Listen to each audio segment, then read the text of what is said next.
Assalamu alaikum wa rahmatullahi wa barakatuh to some of you, and peace out to the rest of you. You already know who it is and who it ain't. It ain't your boy and it is your man, the blackest hearted, blackest minded, blackest man on social media, signing black in and shining again, asking you to hit the share button because the message is more important than the messenger.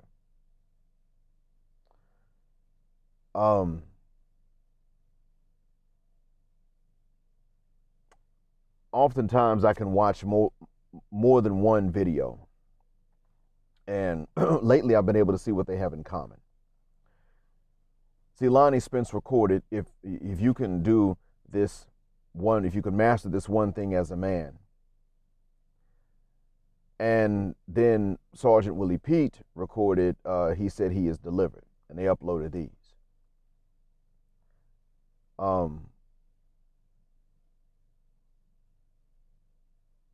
These two are different sides of the coin that is the resistance to the matriarchy and the misandry. Lonnie Spence said, it's one thing when, you're not wrong that you're heterosexual, but he said that you have to control it, have an off switch for it. You must do so because, frankly, the women aren't going to help you in life. They're just not going to do that. It's not like it was before. They're just looking to get out of you what they can. And as much as they want a ding-a-ling, they don't want most men's ding-a-ling, so they're going to try to get from most men the things in life they want without satisfying the ding-a-ling in return. In or outside of a marriage, for that matter. So it's not like what it was before.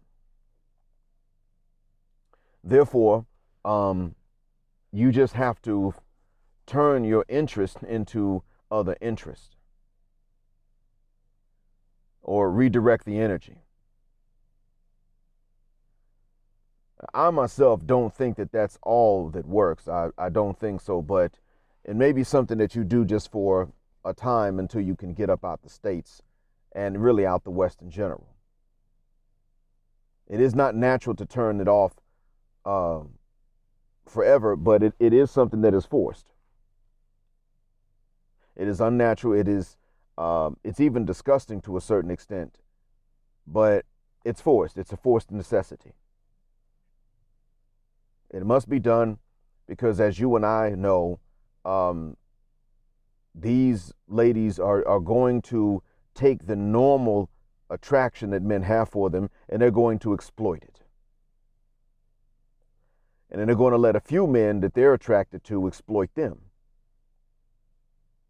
And they're going to blame the men to whom they're not attracted for the exploitation of themselves. And there's no apology for it.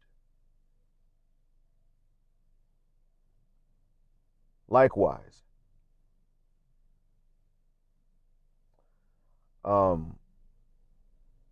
Sergeant Willie Pete in his video recorded, he said that women are going to have to confront, or rather, we're going to have to confront the hypocrisy of many of the women.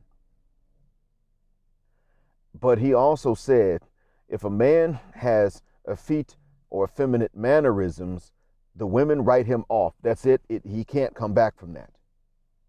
He doesn't have to actually be into men and not into women. If he's hetero and he's straight, but he just has these soft mannerisms, the women write him off. He might as well be into men at that point as far as the women are concerned. The results are permanent. Something else happens when it's men looking at women.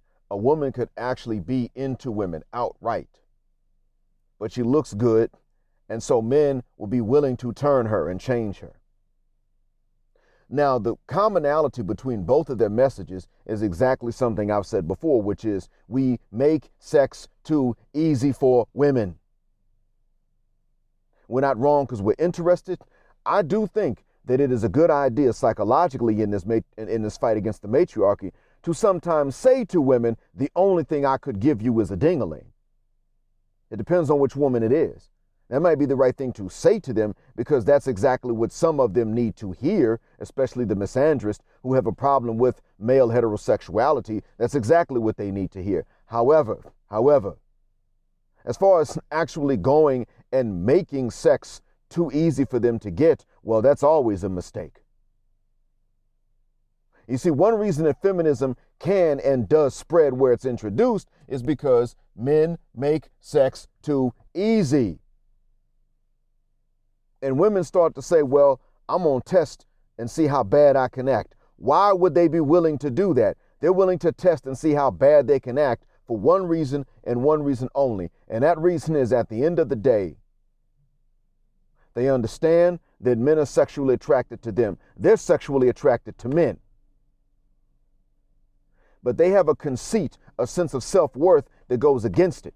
And it's funny because we know that women actually have a lot of insecurities and fears and doubts. The boogeyman told us that. The combat veteran. So if, in fact, they've got all these fears, insecurities, and doubts, and their self-esteem is fragile, which is funny and crazy that it is, then why the hell do they still have conceit when it comes to that vagina? It's not chastity that makes them difficult for most men. It's conceit. All it is that at the end of the day, no matter how bad they feel about themselves, they still feel superior to the normal man. If they feel superior to the normal man, we got to stop and say, well, why do they feel this way? Because you always trying to give them some. And you don't even think of it as giving them some. That's the mistake. You can't keep doing that. That's what's wrong with it.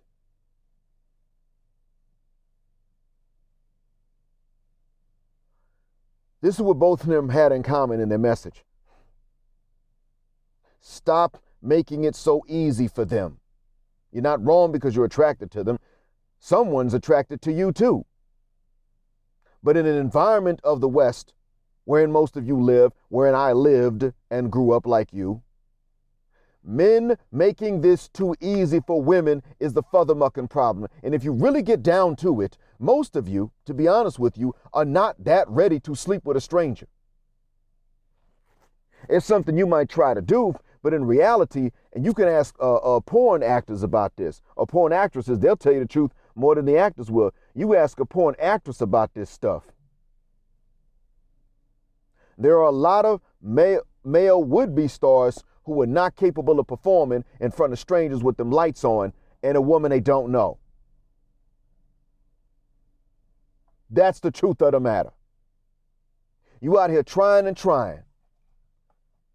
And then when it comes down to it, and it's not your fault what I'm about to tell you and what I just said to you, but when it comes down to it and you're supposed to pull it out for a stranger, you're not really going to be that enthusiastic because there's still something in you. And this shows you that this culture of just slinging it everywhere is not really natural for people, even for men. Multiple wives, yes, that comes natural to us. But just out there slinging it nilly-willy, that's not something, literally, all puns intended, that's not something that, willy-nilly, slinging it like that, slinging your willy-nilly is not really something that you're designed to do. And that's a good thing, because a lot of times, if a woman's going to take you up on this kind of thing, you have to look around and see if you're being robbed, if you're being set up. You have to look at something like that. You got to stop and think about the possibility that you're being robbed and set up. Something's wrong. There's some kind of penalty you're going to have to pay for it. And if you don't know what that penalty is, you're going to really be looking around, nervous. That's a real phenomena. And it's a good thing that you have that. But see, we're not taught about that. Male chastity is the thing that is not taught. And because it is not taught, both of them had to record what they had to record, and we got the situation we got. And because of that, you can go into Kuala Lumpur and screw that environment up with feminism. It's already being done. You can come here and screw it up with feminism. It's happening, and from my understanding, in Kuwait and Egypt. You can go over into the motherland. Feminism has already corrupted South Africa. It sucks out there. That's the one thing I've noticed more lately. Black South African men are not opposed to even living in some other countries if they can earn that money. Black South African women, they want to go back home, not because it's Africa, but because it's just this great environment for them. But they don't want to go into the countryside where things are still a bit patriarchal. No, even they want to go into Joburg. When they retire, they want to go to Joburg, Pretoria, Durban, Cape Town. They don't want to go to Mpumalanga province or Limpopo province. Hell, I don't even hear about them trying to migrate to Orange Free State for that matter. Oh no, where they want to go? Urban centers. That's where they're looking to live.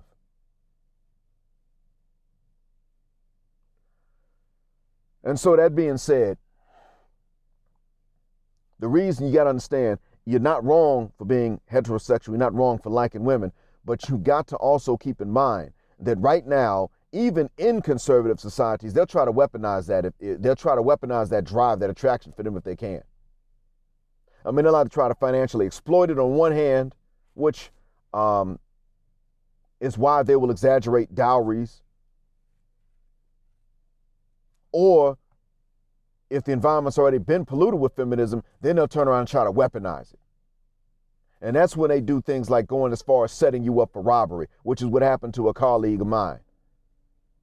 American guy, Mexican, wants to be white, brags about being from Spain, but doesn't tell you that he's actually from Spain via Mexico, with Chinese eyes, ironically.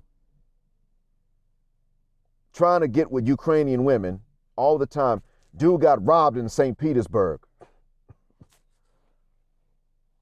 Now, why was he there? He flew out there because he was trying to find him some of them women. Eastern Bloc women.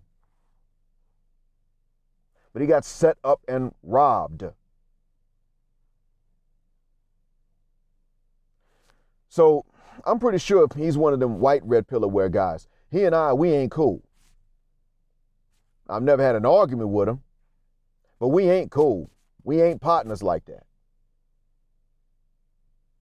We don't hang out. I don't show or express to him sympathy based on what he can see happening to manhood around the world. I look at him and I know that he's only lamenting what's happening to white manhood around the world, and I don't fib a guck about it. It doesn't bother me that in Australia they had these little boys get up and have to apologize to the little girls in some school with their kids, and had the boys get up and apologize to the girls for things like sexism and harassment. It doesn't bother me. I mean, I don't like it. It bothers me that they're kids. It doesn't bother me that it happened in Australia. I'm celebrating that. Great. Because in all honesty, some of the first men to throw out any concepts of male chastity were European men. And this is part of what led to the fear that is now fueling white supremacy everywhere you go, which is, oh my God, we're going to be outbred. Yeah, exactly. Because you went around the world, and even before you really colonized them, you got busy with local women and found that your kids didn't look like you, but rather looked like the mom. So you left and abandoned a lot of kids when you could have simply practiced male chastity and said, well, okay, if we're here and we're going to be here, we'll marry, we'll do that, but we're not just going to fornicate. That was a mistake right there. So when you think that male chastity is something unrealistic, or that I'm just being stupid, or that's just a European fantasy inspired by religiosity, understand, no, I'm not talking about celibacy. That's where they were foolish. I'm not talking about that. I'm just talking about male chastity, meaning you just don't go out here and just give it to everybody. And for us as Muslims and for Christians and, I think for Jews as well, it means in a marriage. You can marry more than one. And as a matter of fact, there's such a thing as concubinage, and it's not outlawed in either one of the three Abrahamic faiths. And I myself don't have a problem with bringing back a system of concubinage. The question is, how is a free woman going to wind up being a concubine? I'm not the scholar that has the answer to that. I understand it usually comes about from warfare. But I'll tell you straight away, I really don't give a guck anymore about if that exists again or not. And I'll tell you why I don't care if it exists or not. Largely because ladies fail to understand, especially when feminism hits, they fail to understand that they can't have just because they want. And that's what gets them. And that's what hurts them. And that's what winds up hurting a lot of men and a lot of fathers too. Fail to understand that your daughter can't have just because she wants and just because you love her. Your daughter's special to you. She ain't special to everybody else. Yeah, I love my daughters.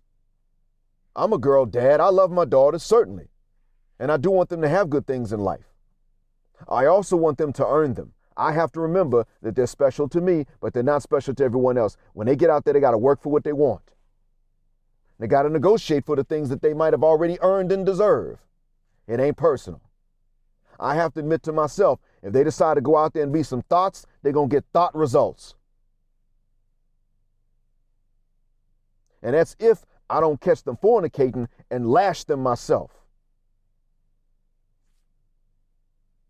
I got to admit that it's the risk are the same for us. Some people say, I don't trust no man that has daughters, and that's the end of it. Well, you don't necessarily have to distrust every man right off the bat because God gave them daughters, but you do have to remind them and yourself that we all got to put our biases aside. And I knew this before I had my daughter, I understood this. So that's why I was more prepared. I'm just lucky in that regard. But I even remember in my hometown, a man that was cleaning the high school in which I worked, I went and picked my daughter up. She was in a elementary school. I was in a middle school. She was in an elementary school around the corner. I went and picked her up, brought her back to the school I was teaching at because I had to do some work after school let out. And she asked me for something, and I said, yeah, you can have it out the vending machine.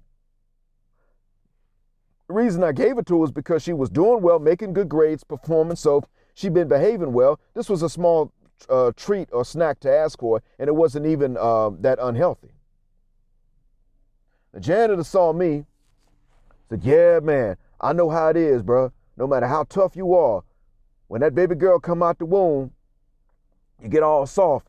And I was looking at him like, no, not really. No, I can be hard on her if she needs it. She just usually doesn't need it. But no, I don't necessarily understand getting all soft if they're out of line. I told him, truth be told, I'll indulge my son. If he behaves himself and that sort of thing, I'll indulge him too and reward him. Because I understand. I remember coming up and seeing how everybody was somewhat hypocritical. Yeah, man, I'm out here effing these H's, and then they got a daughter. Man, bro, ain't nobody gonna come to the door taking my daughter to the prom. Oh, wait, hold up, bro. Hold up. Them two don't go together. Which one is it? But I also understood that what it did was it gave these women who still have self-esteem issues an inflated sense of self. And how, again, as I said, how is that possible?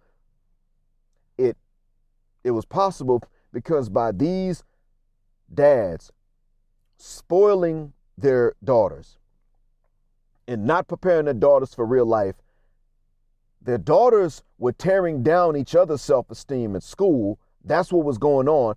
But because men were always catering to them, it drove home the message to the women. You might not be anything around other women, but the men are still inferior to you because they keep confessing it. If this other woman over here is bashing you and trashing you just because that's what little girls do in school, but these dudes over here drooling over you and being nice to you, even though they're stronger than you. Now, what's the reason for it? Because they're inferior and they know it. That's the message that got into these women's minds. And a lot of that started not only from fathers not being willing to prepare their daughters, but also from other men trying to get in them drawers, trying too hard to get in them drawers. Therein is the mistake. So Sergeant Willie Pete and Lonnie Spence, I thank you all. I thank you both. It comes down to this. Men are going to just have to stop making it too fucking easy.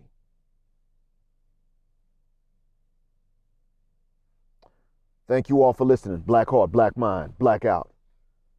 Black, heterosexual, non-select male power just because they don't like it, and black patriarchy until extinction or judgment day.